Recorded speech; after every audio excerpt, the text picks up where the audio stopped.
ይኸውላችሁ አብዛኛው የአርሰናል ደጋፊ እንደ ቀልድ እያለፈው ያለውን ነገር ልንገራችሁ። ክለባችን አርሰናል በዚህኛው ዓመት 9 ጨዋታ ጨዋቶ 3 ጎሎች ብቻ ነው የተቆጠሩበት። ከነዛ 3 ጎሎች ውስጥ ማለት ነው በክፍት ጨዋታ የገባብን ጎል 1 ጎል ብቻ ነው። ሁለቱ ኳስ ከቆመ ኳስ ነው የገባው። ይሄ ነገር በጣም ኖርማላይዝ ተደርጎ ማለት ነው ላይክ በጣም እንደ ተራ ነገር እያለፍነው ነው የተከላካይ መስመራችንን ለውጥና ምን ትዝ አለኝ መሰላችሁ? እዚህ ቲክቶክ ላይ ነገር ሳይቀየር አይቀር ምናምን በሚለው ትሬንድ በጣም ብዙ ለውጥ አይተናል።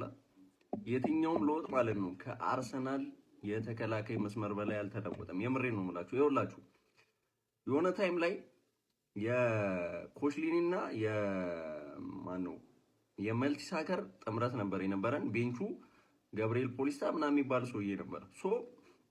ለመጨረሻ ጊዜ ትንሽ ደህና የሚባል ባክፎር ያየ ነው የዛን ታይም ነው። እሱም ትንሽ መልቲሳከር የሆነ ሰዓት ወሰድ መለስ ያደርገዋል ምናምን። ከዛ በኋላ የሆነ በጣም በቃ በእግር ኳስ ታሪክ ለየትኛውም ክለብ የማልመኘው የተከላካይ ጥምረትን አየን። ሙስጣፊንና ሰይድ ኮላሲኒያችን የማይሆን ጥምረት ማለት ነው። የምሬን ነው የምላችሁ። እሱን አርሰናል ያላያችሁ ሰዎች የመጨረሻ እድለኛ ናችሁ። አለፈ፣ ማይታለፍ ጊዜ የለም። እሱም ታይም አለፍ ነውና የፓብሎ ማሪንና የማጋሌሽን መሰለኝ ማጋሌሽ አይደለም፣ ያ በጣም ደደቡ ማጋሌሽ ማለት ነው። ያን ጊዜ አልፈናል። የዋይትንና የማጋሌሽን ጥምረት አልፈናል።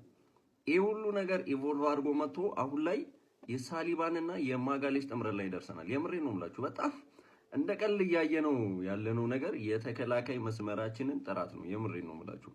በዚሁ ከቀጠለ ዴቪድ ራያ በ38 ጨዋታ 30 ክሊን ሺት ይዞ ቢጨርስ ምንም እንዳትገረሙ ነው የምላችሁ። የምሬን ነው። የፒተር ቼክን የክሊን ሺት ሪከርድ ቢሰብር ምንም እንዳትደበሩ። የሆነ በቃ ግርም እንዳይላችሁ። አሁን በቃ ዝም ብዬ ሳስብ በጣም ገርሞኝ ነው ይሄን ቪዲዮ የምሰራውና የምሬን ነው። በጣም በቃ ማንም እየወራበት አይደለም። ላይክ በጣም ኖርማላይዝ ተደርጓል የተከላካይ መስመራችን። ገባችሁ? እንደዚህ አይነት የተከላካይ መስመር ጥምረት እኔ በታሪክ አይቻላልም። የምሬን ነው ብላችሁ በጣም ብዙ አሪፍ የተከላካይ መስመር ጥምረቶችን አይቻለው፣ ግን እንደዚህኛው አርሰናል አይቻላልም። የምሬን ነው ብላችሁ